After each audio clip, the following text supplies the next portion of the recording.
So we are in the QuickBooks Online now, and the very first thing that we have to do is to learn some basic navigation. So here on the left hand you can see we have a complete panel where we can navigate to any specific area of business like sales, expenses, our customers, our reports, all the business transactions all together, or the dashboard. So whenever we have to navigate to any specific area, we will be using this. But other than this, we have to see three other things as well. This new button here. Then we have this search box here, and then we have this gear icon here.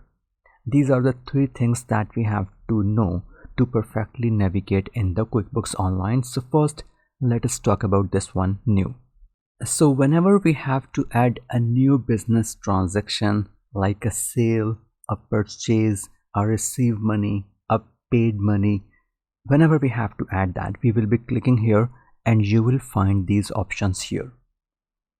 If you have to add something in your QuickBooks Online that is settings related, for example, if you have to add a new account, you will be going to this gear icon here, and here you can add all the settings related stuff. For example, you can add new account, you can add new tags, you can add new products and services. We will be seeing all of them one by one later on. And if you have added some transaction in a business in your QuickBooks Online and now you want to search that, you will be using this search icon here. So using these three buttons here and then this left panel, we will be navigating QuickBooks Online like an expert.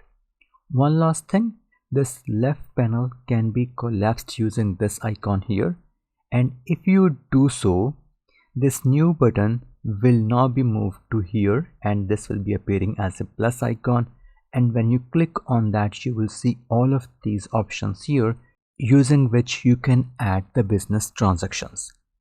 Finally, if you like to make your QuickBooks Online full screen, you can use your Windows functionality of pressing F11 on your keyboard, and this will take you to the full screen. And now you can see that QuickBooks is appearing on the full screen, giving it a much better look and feel. To go back to the browser view, you will press the F11 key again and you are back to your browser. So this is all the basic navigation that we need to see to begin with, and we will learn more and more things as we proceed with our course.